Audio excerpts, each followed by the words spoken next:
All right, we are going to go ahead and get started. Welcome, everyone. Thank you for joining us for today's webinar. My name is Benjamin Orr. I'm the founder, president, and chief executive officer of the Maryland Center on Economic Policy. We are, for those of you who don't know, we are a nonprofit, nonpartisan think tank that believes all Marylanders should be able to achieve their full potential in a healthy economy that offers a widely shared and rising standard of living. And we can't achieve that mission unless we center racial, ethnic, and gender equity. And so today we're excited to bring you a great panel talking about how to build an anti-racist state budget.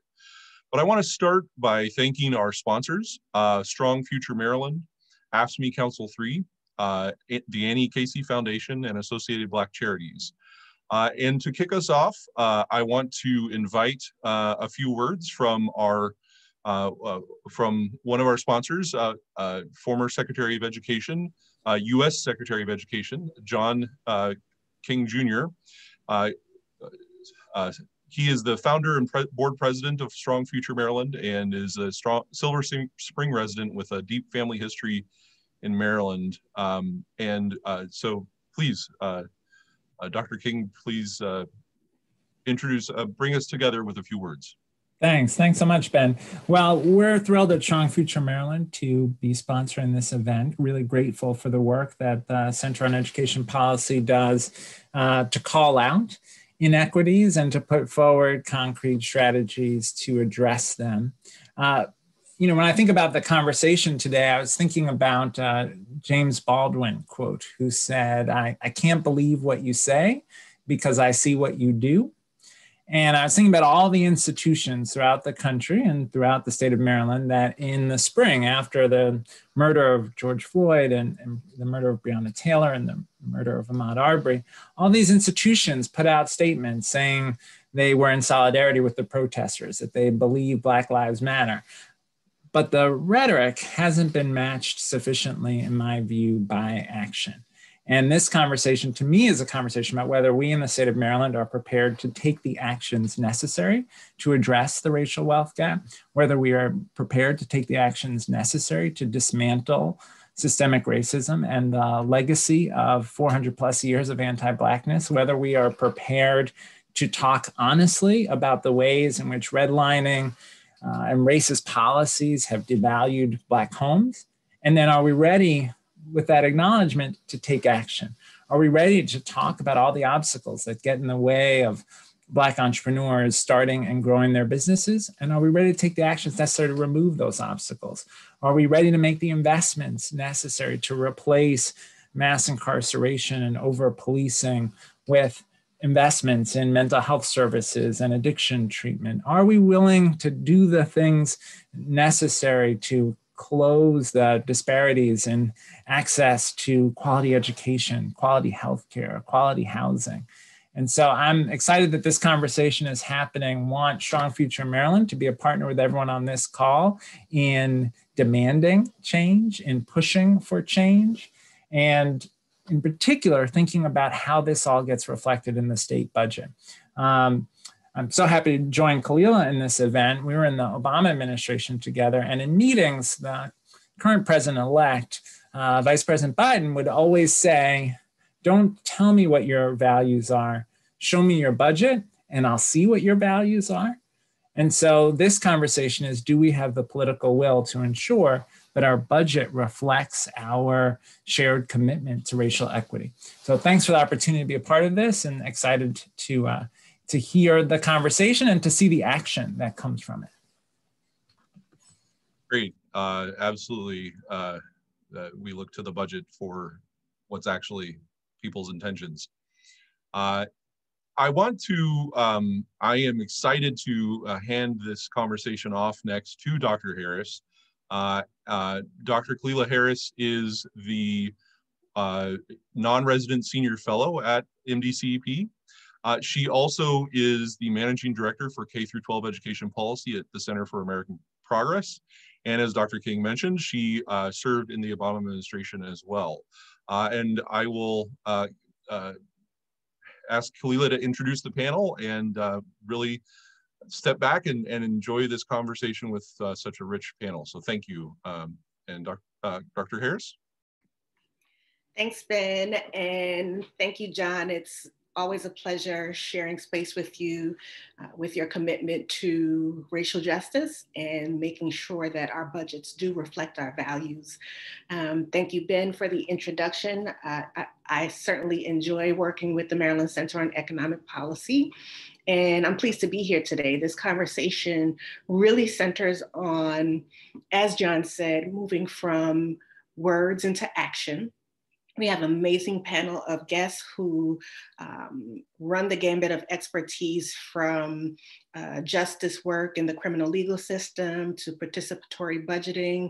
And it is critical for us to come together and make sure that even if we have an administration in the White House that is friendly to everyday people, and even if the state of Maryland elects an amazing governor who is committed to racial justice, that the infrastructure in place supports our ability to both ensure community has a voice in that budgeting process and broader policy making, and also that those policies reflect the values of a strong Maryland. I want to make sure everybody understands this is an engaging conversation. We would love to hear from you in the chat or in the Q&A if you have questions for us. We also invite you to join us on Twitter. You can follow Maryland Center for Economic Policy at MD Economy. So just getting started, I want to introduce our guests. First, we have Tammy Bennett. She's the Director of Policy and Communication at the Consumer Health Foundation.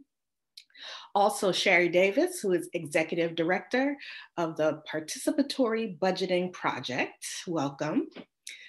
Tara Huffman, who is the Director of Criminal and Juvenile Justice Program at Open Society Institute-Baltimore, law school colleague of mine. And Christopher Meyer, he is a research analyst with us at the Maryland Center on Economic Policy. So I'm going to open up this conversation and start with you, Chris. Maryland Center on Economic Policy has been taking a deep look at parts of the state budget and examining how state spending decisions are affecting Black and Brown people and communities. Can you just lay some groundwork for us? How is the state considering racial equity in its budget process now? What are some examples of how state budget decisions are reinforcing or building on existing inequities that we should be addressing as we approach the next legislative session? Thanks, Dr. Harris. So I think that we can conceptualize equity in the budget process in three ways, in terms of how much we're investing overall, what we're investing in, and then how we ensure that those investments are advancing racial justice and benefiting communities. In each of those three realms, that question, how is the state considering racial equity in its budget process now? I would say minimally. Generally, in any legislation that comes before the state legislature, there's an analysis done of the fiscal impacts, revenue and spending, impacts on local governments, and impacts on small businesses, but no built-in analysis of how that might advance or hinder racial justice.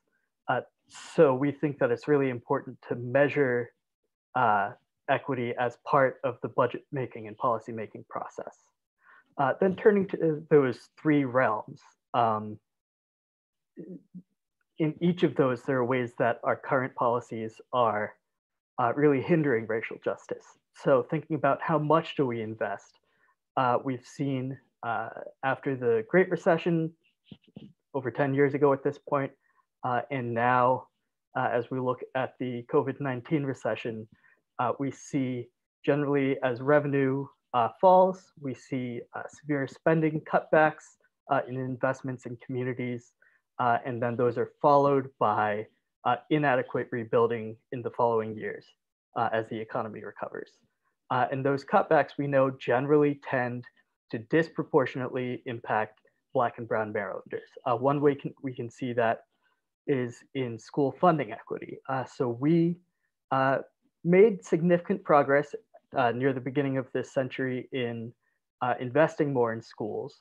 But then we cut back after the Great Recession to the point that by 2017, more than half of Black students in Maryland were going to a school that was significantly underfunded relative to the state's existing standards, which themselves were outdated, compared to only about 1 in 8 white students. So that's how we can think about how much we invest in the equity impacts of that. Then when we think about what we invest in, the state currently spends about $1 billion. That's just the state spending, not local, on incarceration. And we know that over the past 40 to 50 years, we've built up historically high incarceration rates that overwhelmingly affect Black Marylanders as well as Indigenous Marylanders. And we know from lots of recent research that that does not really promote community safety at all. And so we recently, just yesterday, actually released a new report on that. So we can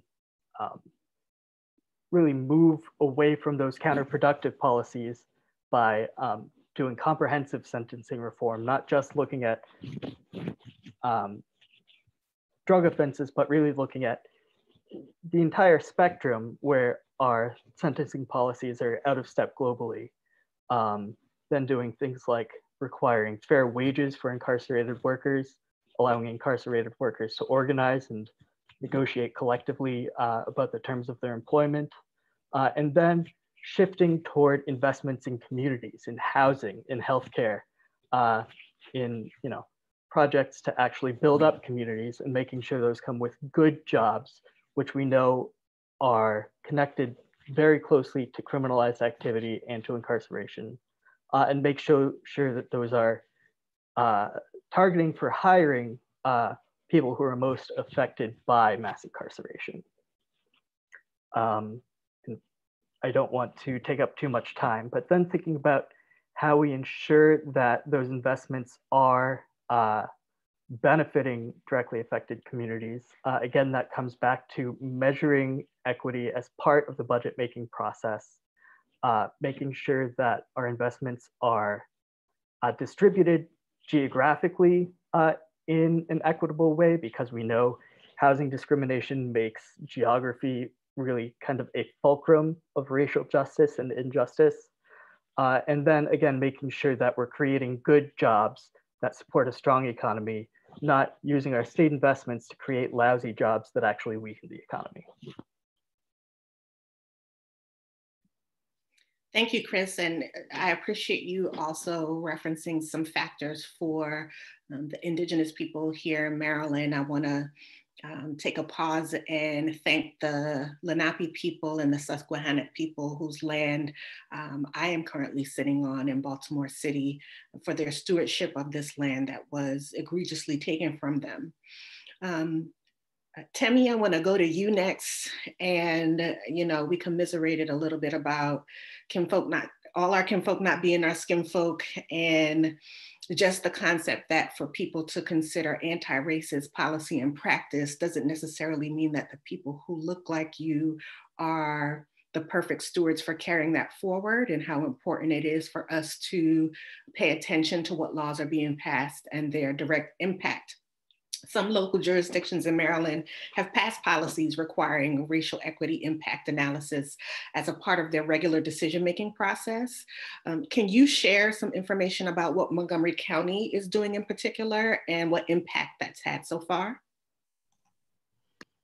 Sure, thank you. And thank you for the land acknowledgement. I'll acknowledge I sit on the land of the Pamunkeys and the Piscataway and the Anacostions, and so whose land was taken from them and attempted genocide. So one, Consumer Health Foundation, we're a regional funder, right? So we fund DC, Maryland, and Virginia to advance racial equity and racial justice. And I specifically work with policymakers to advance that work.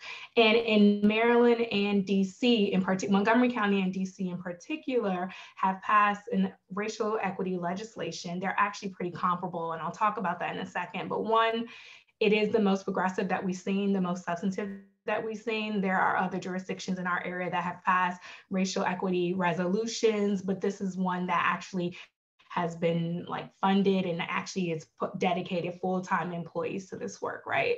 And so we'll see in DC and Montgomery County, there is staff created, staff that are doing racial equity impact assessments. These are also known as RIAs on active legislation, right? On new legislation, they're performing a RIA. Oftentimes when there's legislation, there'll be like a fiscal impact statement. There'll be a LSD, which is like a legal sufficiency declaration saying that this is legal. This says that we can pay for it. The idea of a RIA on legislation is to see whether or not Black and brown folks will be burdened or benefit from that legislation, right? And the idea is if Black and brown folks and communities will be burdened by that legislation, then you would go back and redo those decisions in that policy. And so Montgomery County has in their OLO, Office of Legislative Oversight, started conducting RIAs on all new legislation. There's actually an amendment in there by the council that actually would add a RIA requirement for zoning text. And so adding zoning to not just be doing RIAs on legislation. And then they hired a chief equity officer, Tiffany Ward. Tiffany, so that's like the OLO office is conducting the RIAs, that's the legislative side. Tiffany Ward is on the county executive side as a chief equity officer. She has staff as well. And so she's also so she'll be leading the work at the department level for advancing racial equity. And so Montgomery County, every department has a racial equity lead that she will be training around racial equity and how you operationalize racial equity. In DC, it's the same thing. DC Council has a group of full-time employees. I think they have 3 to 4 employees that will be conducting RIAs on legislation. The Mayor Bowser has not announced who the chief equity officer will be, but she will have a chief equity officer, and then they'll have somebody that's in the Office of Human Rights actively doing racial equity trainings for all DC government employees. And then the question about impact. These legislations are new. Often, like a lot of people are still filling in the roles, right? So there is no impact yet. There are RIAs that people can access online that OLO office has already conducted on legislation, but and then is there impact? We haven't seen it yet. Is this enough? Absolutely not. Racial equity is not like everyone wants to know where's the impact, like it has a changing thing. Have we made differences in outcomes? No, people don't even really know what racial equity is, and that people still trying to grapple with how do you even operationalize it without even knowing like history. So I do want to point out that Consumer Health Foundation, we have an approach to racial equity. This is how we approach it. This is how we think everybody should approach it. And I would say it's a process and a goal, right? So yes, we want to shift the outcomes, but the process is very important too. It's almost equally important. And so one, we think that everybody has to ground their work in history. How do we get here? You have to ground your work in history because that's how we know how we got here, and we know how we don't want to go and where we go from there. 2, disaggregated data by race and place. Where and who will you make the biggest impact if you do intervention? That's extremely important. Disaggregated data by race and place. 3, the use of tools. I mentioned racial equity impact assessments. There are racial equity action plans. There are so many tools, but essentially you have to have an analysis on race with everything that you do, because structural racism is not something that is, I can use like an hour of my time in my work day to do the racial equity work and then presto change, or I've changed things. It's embedded in the whole system. And so if we're not looking at everything that we do, how we operationalize, then you're not getting to the meat, to the substantive change. And it's like REI always talks about the groundwater. The racism is in the groundwater. It's not the program, it's the policy. 4, I would say community leadership. People that are at the sharpest intersections of these inequities should be partners in this work with you, right? Like that's lived experience that we say is subject matter expertise. And so if you're not partnering with communities to develop solutions, then you're not trying to really do this work. Right? That's that process where they need to be embedded in that process. They actually need to be empowered in this process because this is actually their lives. They're actually the experts of their lives, right? And so I'm sure there are gains. Like to me, that's where the magic happens, where you got the policy with the people with the lived experience. And then 5, policy and system change. As I said, change happens at the policy level, not at the program level. And so REI has this analogy about trying to fix fish, right? Everybody wants to fix the people. Well, how do we fix the people? What program can I do to fix these people when we're not analyzing the system? We're not looking at the lake water or the groundwater, right? And the lake is that institutional racism, but the groundwater is that structural racism. And that is that culture, right? Like 400 years of anti-Blackness that is embedded in everything, to the point that we don't have to actively discriminate. The system works on its own. It will do it without us even consciously thinking about it. And so in order to break that cycle, you have to consciously think about race in everything that you're doing. And I'll stop there. Thank you, Temi. We could talk about this all day. Yeah, I want to bring in a sis from the West Coast to this conversation here in Maryland.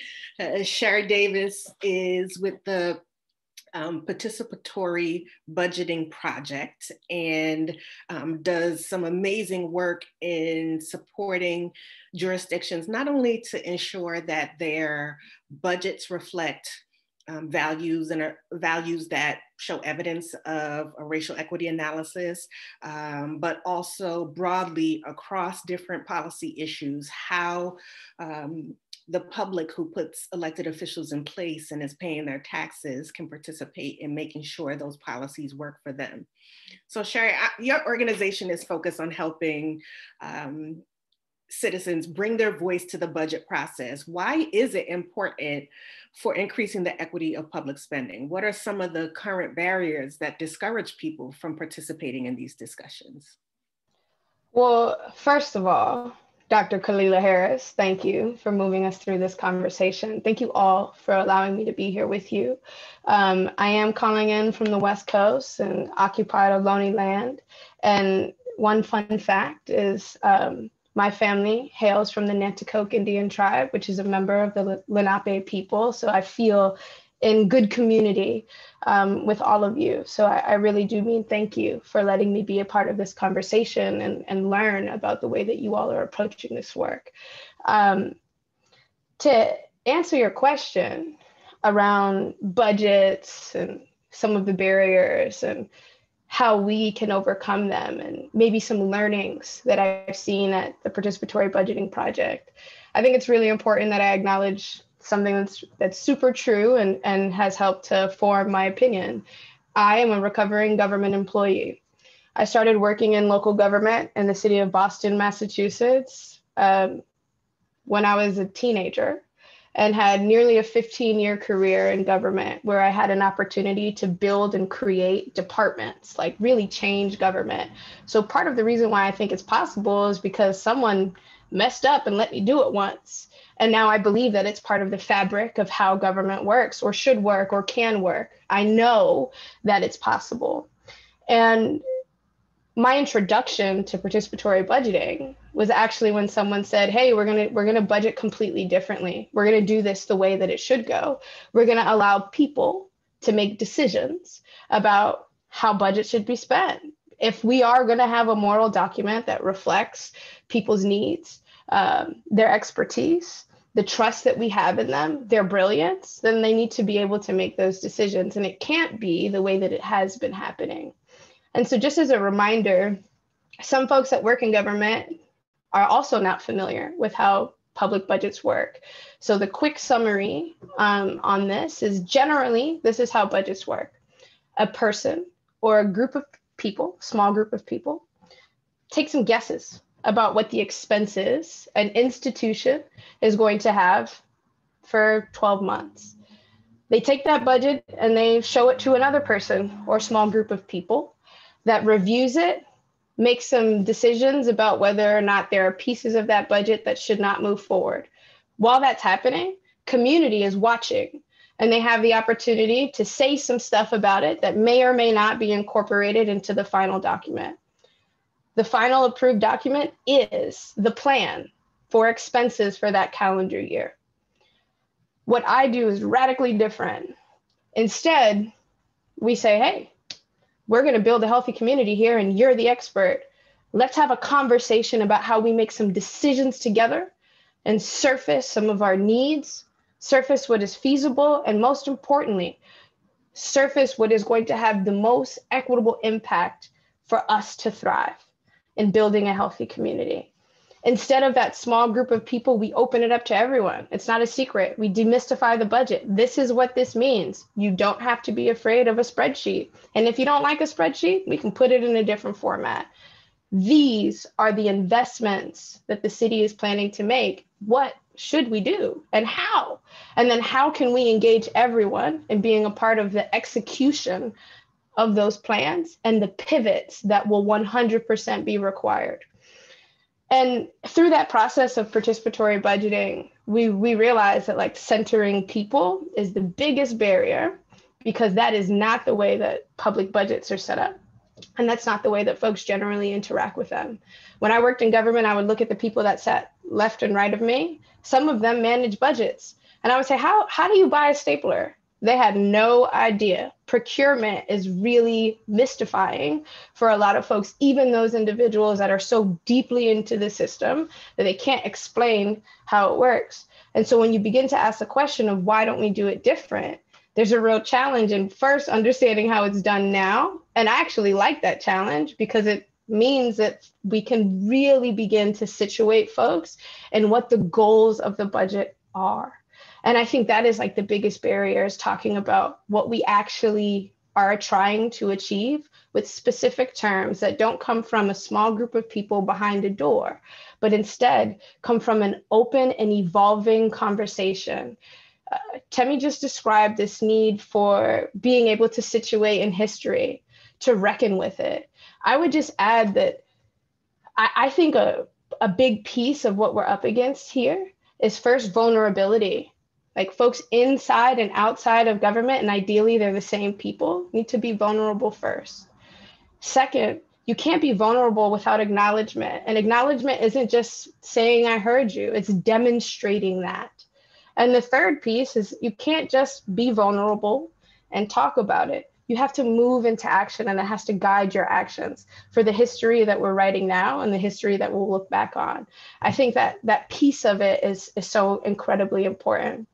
The last thing I'll say, and I could talk about this all day, is the work that I do is bigger than the citizen of the United States. It's actually about the people that are here.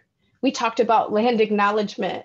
We talked about a land acknowledgement is a real acknowledgement of the occupation that's happening on this land. I think that if we're going to talk about making sure that people are at the center, we have to also begin peeling back the barriers of citizenship. And we have to make sure that the people that are here are able to make decisions that affect their lives and center them. So for me, ultimately, it comes back to decision making. And often this conversation about community control is actually about equity and putting that into real action. Thank you, Shari. You know, it is so important for us to center people. And oftentimes we are at the 50,000 foot level and not actually talking about people and the impact on people. It's, you know, in the aggregate, not disaggregated. It is using data, but not data that talks about the qualitative experiences of people. And so oftentimes the mark is missed when we refuse to engage people with direct experience, or frankly, when we rely on a small group of what we deem are experts who may have never had the experiences that the policies and budgets we put in place are intended to impact people. So thank you so much for that centering and grounding. Tara, I want to come to you. You know, one of the areas of public spending that folk are talking about a lot is the funding for local police budgets. Can you talk a little bit about how this conversation's been going in Maryland? Have you seen anything changing? And is it your perspective that this is a state government issue versus a local issue, or is there room for both to work together to move us to a place where budgeting for law enforcement doesn't outpace budgeting for people living their best lives.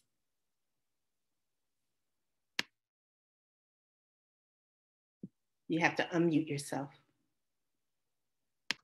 Thank you.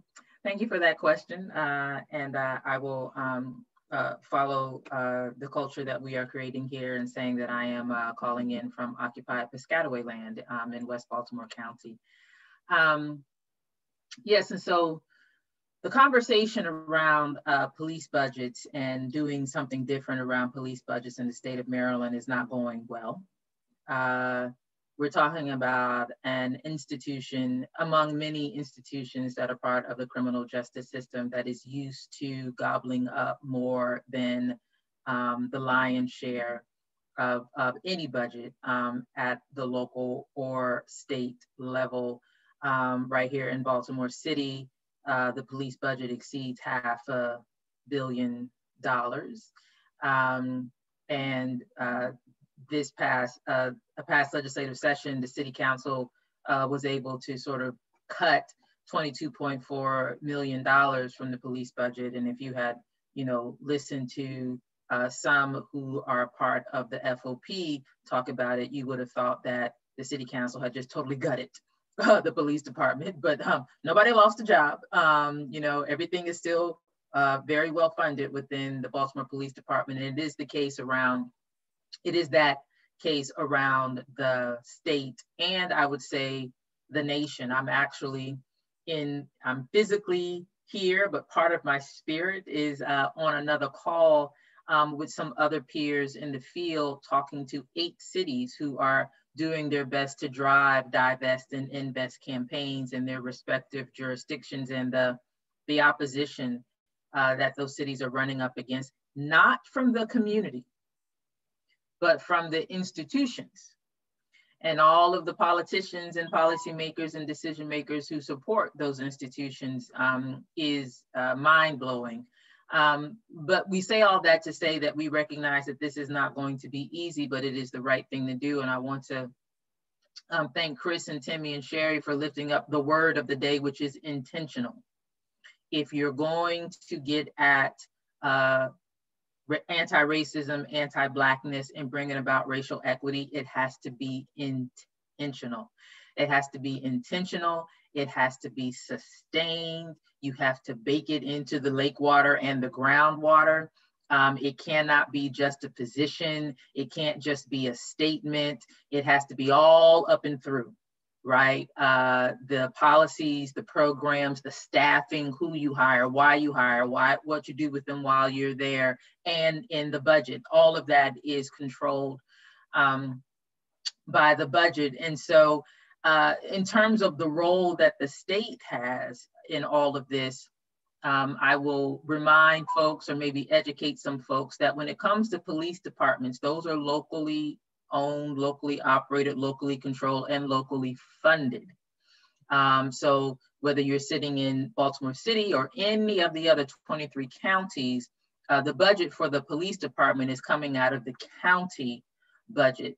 Police departments get some of their funding from the state, but the overwhelming majority of their money is coming from local, which means local tax dollars, city and county tax dollars that are supporting the police department. So the activity, the advocacy, the change has to be at that local level. The state, however, is not off the hook. And the state is not off the hook in 2 regards. One, those police departments are just part of a much larger criminal justice system. And so to the extent that the state is also overfunding other parts of the criminal justice system, courts, prisons, parole and probation, all of those are things that are funded by the state. If the state keeps feeding the beast, it becomes difficult for local jurisdictions to stop feeding the beast and start reallocating those dollars in other places. And so the state does have a role in making sure that any reallocation and reinvestment of funds that are happening at the local level are matched by a parallel effort, an equal effort at the state level. And also the governor of any state, including the state of Maryland, also has a bully pulpit. So he or she can use his or her bully pulpit to also signal to local government, public safety, and how we're going to bring about public safety with taking an anti-racist approach, doing away with anti-Blackness in all of its forms, all throughout the criminal justice system. And local jurisdictions will respond to that. They will respond to, if the state takes a particular position, local jurisdictions tend to respond. And those local jurisdictions that don't respond immediately become outliers. And then a little bit, we can deal with them a little bit differently, while others tend to follow suit. And I also, yes, the conversation around police budgets is important, but I don't want us to lose sight of the prison budget, the budget that is around the Maryland Department of Public Safety and Corrections. And I just want to give you some statistics, because what happens at the local level with the police feeds into a much larger system that has a much larger budget. So again, the budget for Baltimore Police is about $500 million. The budget for the Public Safety Department, which is prisons and probation and parole, that budget exceeds $1 billion of the state budget. And this is what we know. We know that we knew back in 1993 that 90% of people serving time in a Maryland prison for a drug offense were Black. 90%. We knew that back in 1993. Fast forward to 2020, we now know that 80% of people who are between the ages of 18 and 24 who are serving time, serving more than 10 years in a Maryland prison, are Black. Let me say that again. 80% of those between the ages of 18 and 24 who are serving 10 years or more in a Maryland prison are Black. That is more than twice the rate of any other place in the nation. We have the highest rate of incarceration when it comes to young Black men, and particularly long sentences for young Black men, than any other state in the nation. A report produced by the Justice Policy Institute back in 2015 showed us that of that $1 billion plus budget that the Department of Public Safety has, 288 million of that, or more than a quarter of that, is spent incarcerating people from Baltimore City. And 1/3 of the people sitting in Maryland prisons are from Baltimore City. I don't have the stats for Prince George's County, which is the other county that's the other place in Maryland that's predominantly Black. It's not near the statistics as Baltimore, but it's better. It's more than all the statistics of any of the surrounding counties. And so what we know is that taxpayers in the state of Maryland are paying a lot of money from year to year to lock up a whole lot of Black folk, period. More than 70% of Maryland's prison population is Black. Black folk make up only 31% of Maryland's general population. So we are all paying a whole lot of money from year to year through our tax dollars to lock up a whole lot of Black people, and that is not an accident. As Temi said, it gets to a point where it becomes like rote, where you don't have to try to be anti-Black anymore. It's just baked into the system. But it's also important that we understand that it started from a place of anti-Blackness. It was built from a place of anti-Blackness, and now it's just on automatic. So it just automatically happens, which is why any effort around racial equity has to have intentionality around it. That's why these racial impact assessments become so necessary.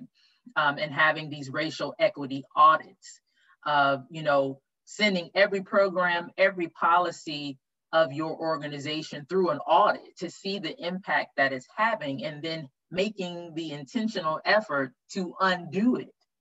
And which includes reallocating funds away from something that is just eating up young Black folk in particular, but just Black folk all over the state, and saying, what are we going to do differently? Instead of gobbling them up, how are we going to feed them?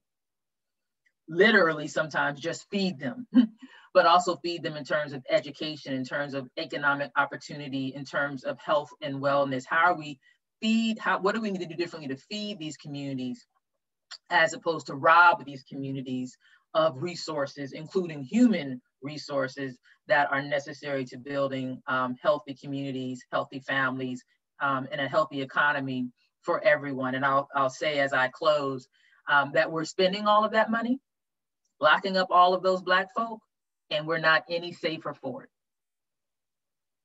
We are not any safer for it. Homicide rates through the roof.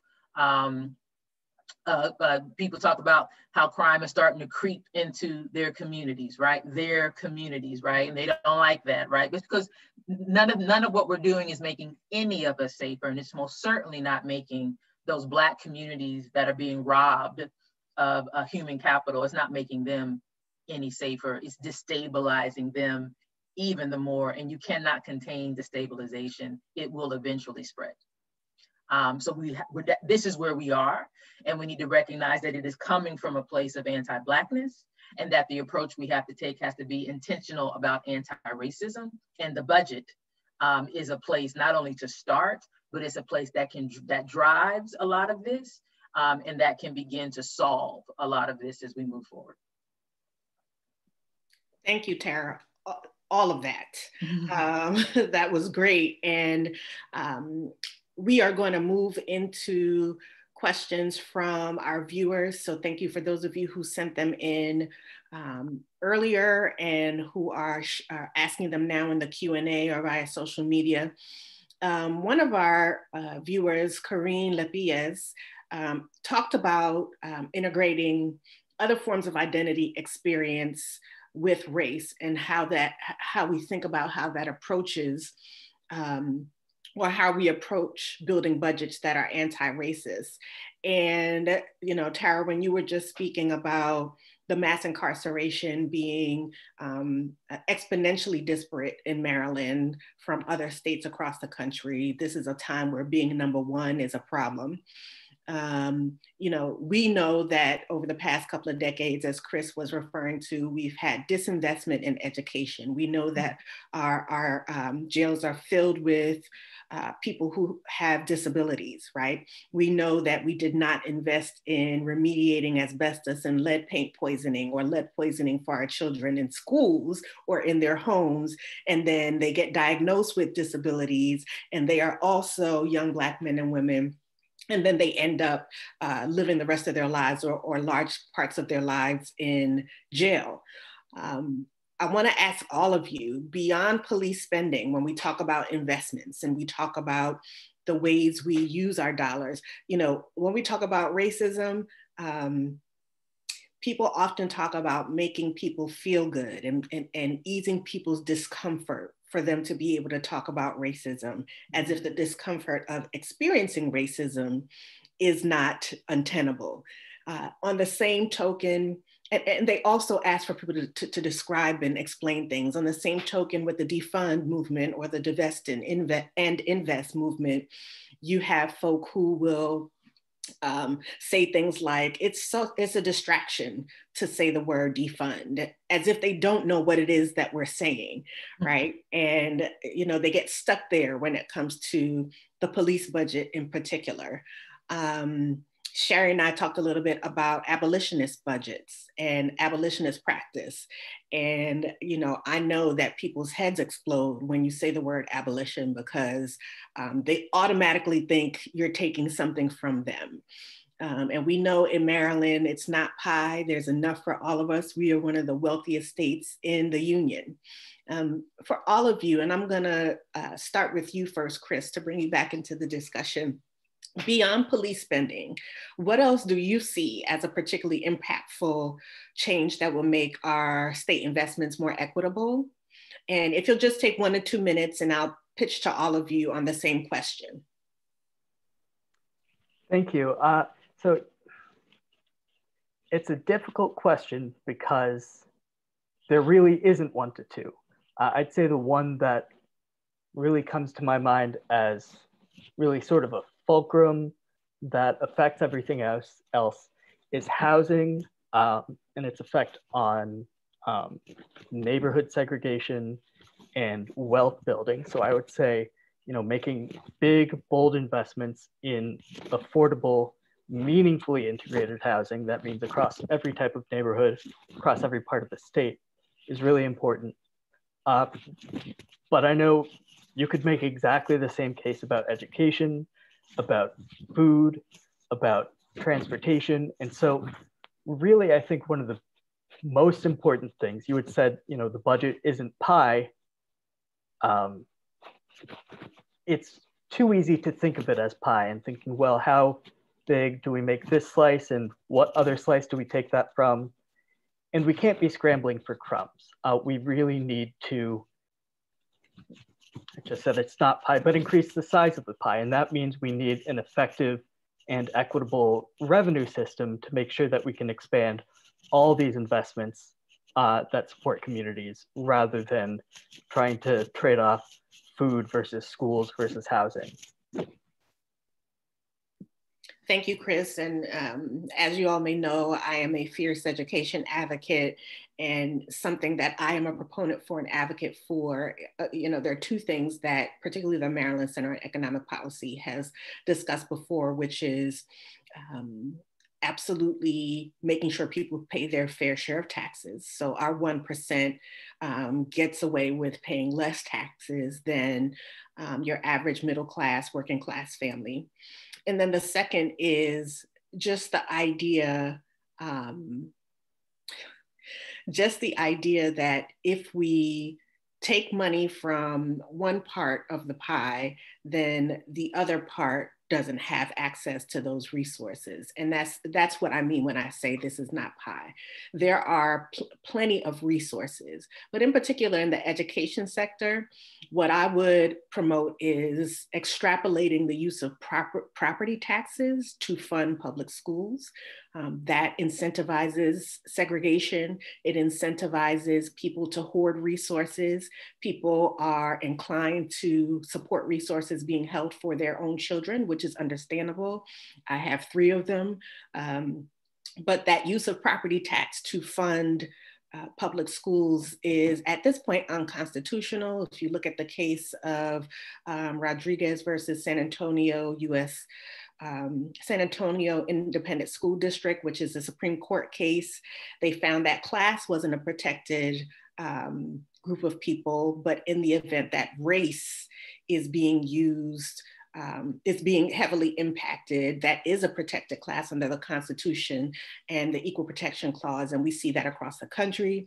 We know that we've seen studies from EdBill about a $23 billion gap in expenditures from schools that are predominantly Black or predominantly by POC versus schools that are predominantly white.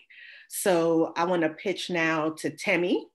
Will you share your thoughts on, again, we want to know about, excuse me, what one to 2 things could we do to make sure that our state investments are more equitable? Yeah, I'll give you 3. And that's 1, that's reparations. 2, that's housing, as Chris said. And 3, I would say education, particularly early childhood education.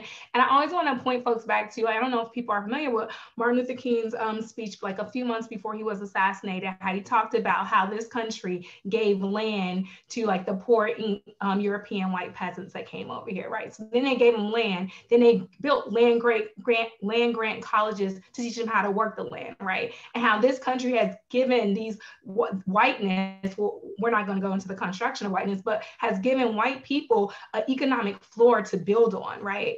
And so I'm talking about repent. So Shari talked about acknowledgement of harm, right? We got to acknowledge that harm and you got to repair that harm. So that's why I'm saying reparations, because you have to address the wealth gap.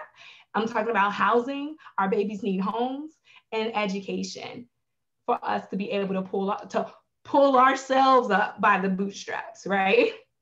And that was air quotes because it's a ridiculous term. Thank you, Temi. Definitely air quotes on that one. So I want to thank one of our viewers, Deborah Eusebio, who asked a question about early childhood and universal pre-K to stimulate the economy. And I'll just quickly say, Maryland actually was pretty advanced in that front in wanting to pass universal pre-K, but it hasn't quite made it over the line. And that would absolutely stimulate the economy, because you have a number of people who are childcare providers who are being decimated during this recession. And it is important for families to have access to quality care.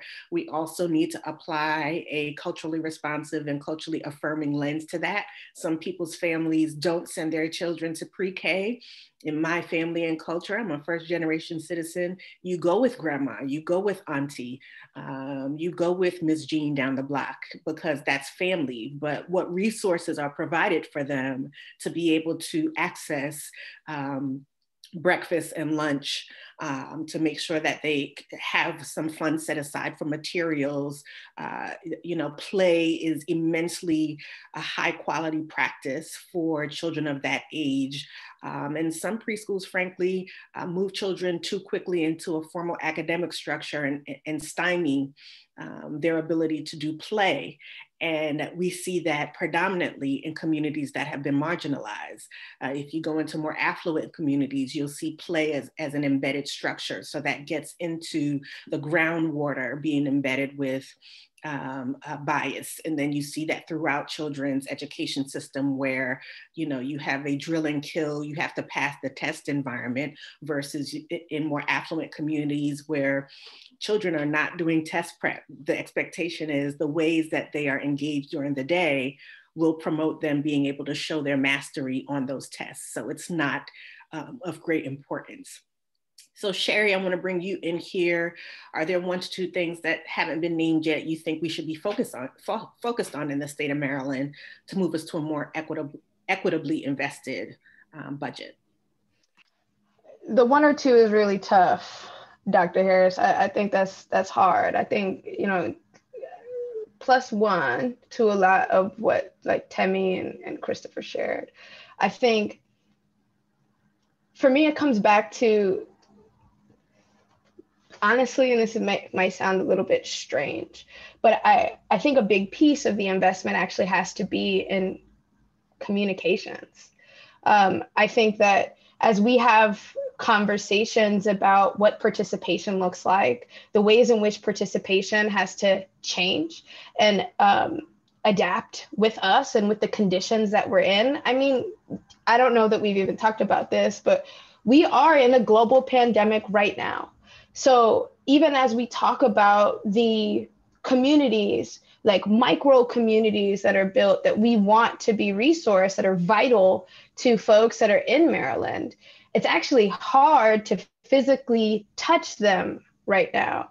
And there's a big, real challenge around 1, misinformation, but 2,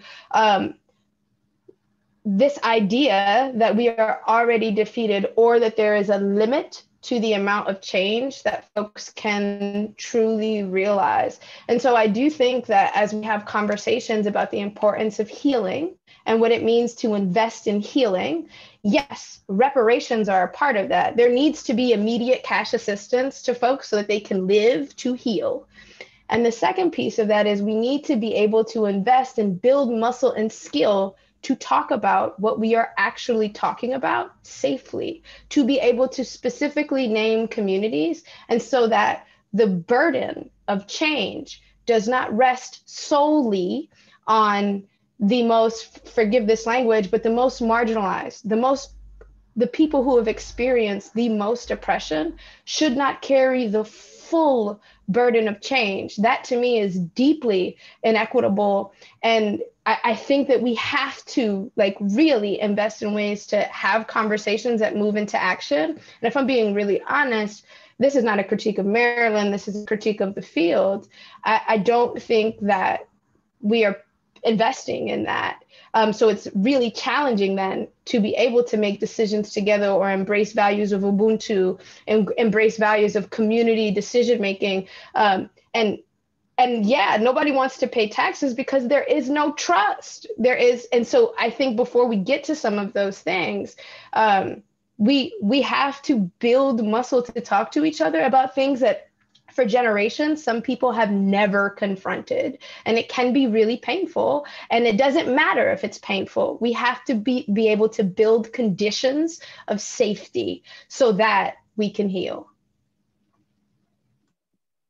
While you were talking, I was doing a lot of this, so no one else could hear that. Thank you, Shari. I want to thank our guests, Tammy Bennett, Christopher Meyer, Shari Davis. I want to thank Kimberly Stern, Brenda K. Pennington, and Elise Wilkerson, who's Executive Director at Strong Future Maryland. They all asked questions that I think were answered by all of your remarks.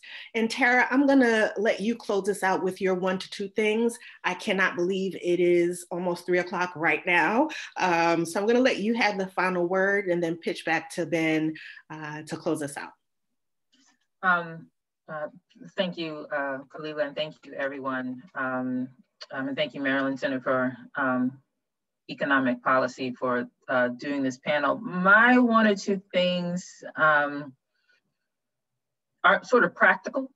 One is, and I know that, the past 4 years, a certain administration has made this word a 4-letter word, even though it's not 4 letters, but science and data play a big role in all of this.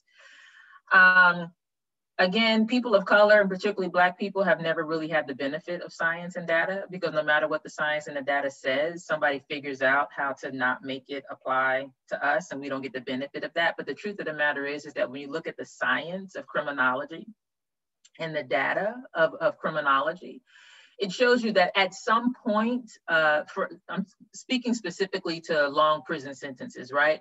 At some point, long prison sentences lose their utility, right? To the extent you want to make the argument that the purpose of a prison sentence is to rehabilitate a person, help him or her transform so that they can be released safely back into the community, a 20, 30, 40 life sentence does not accomplish that. People do age out of behaviors that cause them to engage in criminal activity. And so at some point we have to have a conversation about, are we doing public safety by science and by data, or are we doing public safety by prejudice and discrimination and stereotype? Also, when it comes to the police department, one of the reasons, and again, this becomes a chicken and the egg thing, like which one happened first, but one of the reasons that the police department's budget is as large as it is because other parts of the system have abdicated responsibility to the police department. So when someone is in a mental health crisis, we call the police. When someone is having difficulty managing their child because their child is in the throes of some adolescent development behavior, we call the police. When someone is on our property and they're not a public safety threat, but we're annoyed about the fact that they're on our property and we're going to throw our hands up. We have the nerve to talk about property rights in the United States of America when we started the call by saying on whose land, occupied land we're currently in, we call the police. And so we're constantly calling the police and asking the police to show up and correct something that should be handled by the education system, that should be handled by the behavioral health system, that should be handled by some sort of youth development system that is not connected to police courts and corrections. And so another practical step that we could take when it comes to budget is for us as a community to have a conversation about what do we really want the police to do? No, really, what do we want the police to do? And then everything that we decide, and I think that people of color have the biggest and loudest voice in that because we're the ones who've been most harmed by current policing. What do we want the police to do? What are our public safety objectives? And then everything that we've decided should be handled by another part of the system or another part of the community, those funds should be reallocated away from the police department and into those other systems, those other agencies, that part of the community. That's how you shrink the police department without losing the correct focus on public safety and then making all of those other systems and agencies stand up and do what they're supposed to be doing, allow the community to do what the community is best suited for doing, and stop asking the police to do so much, which would then won't require them to have so much of our tax dollars, because our tax dollars are being spent in other places. Thank you, Tara. You know, I just want to make one last point, and you know, folk like Tara, all of our guests, I want to thank them again. But folk like Tara on the ground, in the streets with people. She's not just working on the advocacy side. She is practicing what we're all preaching, which is to engage the general public. But I want to talk about something that the current administration in the White House does. Whenever we talk about anti-racism or anti-Blackness, they bring up the criminal legal system. And there are more of us not in the criminal legal system than there are in the criminal legal system. So we can do two things at the same time. We can get our brothers and sisters and those who don't identify with either of those genders out of the criminal legal system, out of lockup. But we also need to put in place, when we talk about anti-racist policy and anti-racist economies, you know, back when the FHA program was made available, people who were middle class, hardworking, lawyers, teachers, college professors, drugstore owner, they were being denied access to the funds to be able to purchase a home and experience upward mobility. So if we think that making an anti-racist budget in Maryland only encompasses disrupting mass incarceration and only encompasses providing for families that lack healthcare, lack housing, lacks jobs, we're not being intentional, as everyone has already said, and we're not actually doing what we mean. Again, don't ask me to define racism for you, because if you think it's only about the criminal legal system or about the racist implications from the human social services sector, you are telling me that you don't see me. And you are telling me that you think if I got a college degree and can take care of my children, I'm not experiencing racism. And that is not fact in this state. And the last thing I'll say is, let's hope that the next administration cancels all student loans. Back over to you, Ben. Thank you, Khalilah. I wanted to, and thank you to all of our panelists. This is just as engaging and interesting a conversation as I had hoped that it would be. And I'm really excited by the thoughts and ideas and connections that we made today. I wanted to mention a couple of things, and we're also going to, before we close, share a brief video with everybody. But I just wanted to say that for the Maryland Center on Economic Policy, you know, we wanted to have this conversation because race is central to the American experience. We believe in the importance of gender equity. We believe in the importance of equity of opportunity, no matter where you came from, where you were born, what you look like, what your ability or disability is. But no matter what aspect of a person's life that you're talking about, when you that may or may not be negatively impacting their life, if you apply race to that in America today, it will always make it worse. And so we must center race at the center of these intersecting conversations about gender and equity and sexual orientation and identity. And we obviously, as an organization, approach these issues from an economic perspective, but there are many other ways to think about these things too. But I really appreciate the conversation that we had today. The other thing that I'll say is that please do look out for additional materials from us. We will be following up with ways to connect with the Maryland Center on Economic Policy, and also some links to some of the materials that we have around, for example, the specifics of how Maryland's budget process works currently or doesn't work and is not connected to people's lived experiences, and how we do and don't incorporate people's voices in that process. And so I would encourage you to follow the link that Raquel put into the chat, and please fill that out so that we make sure we can follow up with you. Those are the sort of things that we would hope to send to you. And also, if you are part of an organization, we're always happy to come and make or virtually come to you and make presentations about the budget process or other issues. So certainly offer that as a service of the Maryland Center on Economic Policy. I want to close with a brief video from Prince George's County Senator Melanie Griffith, who wanted to join us today, but she had a scheduling conflict. Senator Griffith is a member of the State Senate Budget and Taxation Committee, and this year was selected to lead the Senate President's Advisory Group on Racial Equity and Inclusion. And so I think she's going to speak in that context. So with that, please enjoy the video.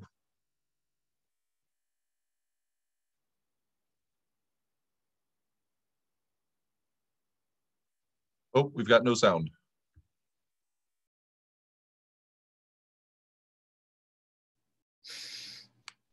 State Senate. Recently, Senate President Bill Ferguson named an advisory work group on equity and inclusion. As you all know, this country is facing a reckoning around race, equity, and inclusion like we haven't since, well, the 60s. And right now, we understand that it's more important than ever that we address issues around police reform that instill trust and confidence in the work that is happening in our state. We understand that our citizens want to have accountability, that they want transparency, and we want to live in a state where everyone feels safe, including our police officers and our neighbors. So work is happening in the Maryland Senate and House of Delegates around those issues. And you can expect that a strong legislative packet will be proposed in the upcoming session. On the Senate side, Senators Will Smith, Joe Carter, Charles Sidnor, and others are working very hard in collaboration with a House work group named by Speaker Adrian Jones that's led by Delegate Vanessa Atterbury. Both chambers are working on measurable outcomes, legislation that brings real results. And so we'll look forward to those packages. You can find some of the legislative proposals on the Maryland General Assembly YouTube page. In addition, the president named a work group on equity and inclusion, which I chair, that is made up of 6 hard-working senators from across the state.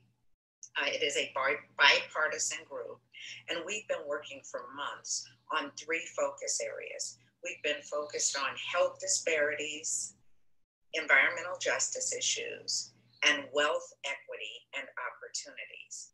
We've done a deep dive into Maryland's past legislation introduced on these subjects. We've learned that there are work groups and task forces and commissions that have been named over the past 20 years or so to address these very important issues, but we just haven't gotten the right outcome. We haven't seen the results that you expect us to deliver. So the work group is doing a deep dive into recommendations made by those groups and by our predecessors.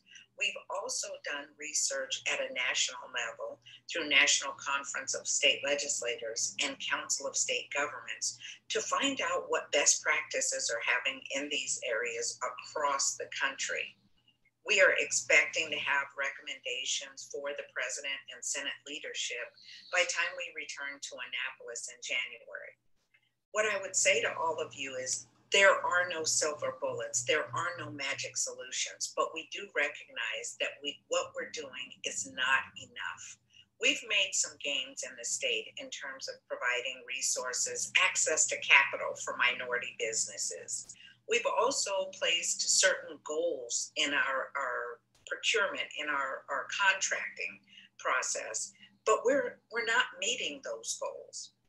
So we're looking for new innovative tools to ensure that the access to wealth is equitable in our state.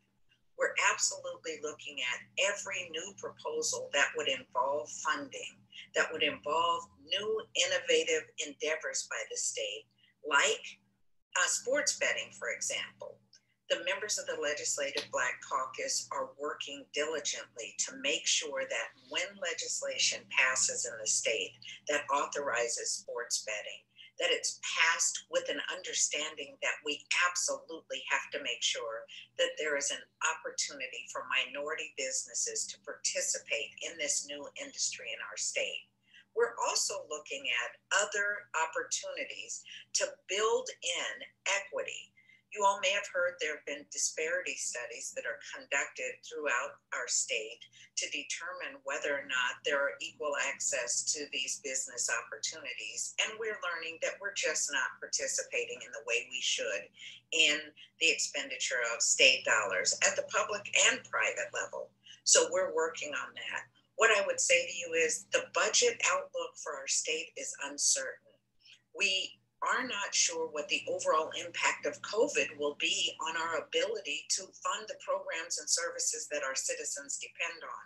So I encourage you, wherever you live in the state, to communicate with your elected officials, your priorities, your needs, and your suggestions. We're a citizen legislature. Most of us work outside of the General Assembly, but are keenly focused on the issues that matter most to you. You can help us by sharing your expertise. Please reach out to us and offer your suggestions because you have some of the answers we need. Thank you so much for giving me an opportunity to say a few words. Well, thank you everybody for sticking with us through this conversation. I really appreciate all of our panelists once again, and to our sponsors, Strong Future Maryland, AFSCME Council 3, the Annie Casey Foundation, and Associated Black Charities, and to all of you who are excited about joining us in this work. We look forward to walking hand in hand with you on this journey. So with that, I will say thank you, and hope that everybody has a safe and happy rest of their week and going into the Thanksgiving holiday. Thank you.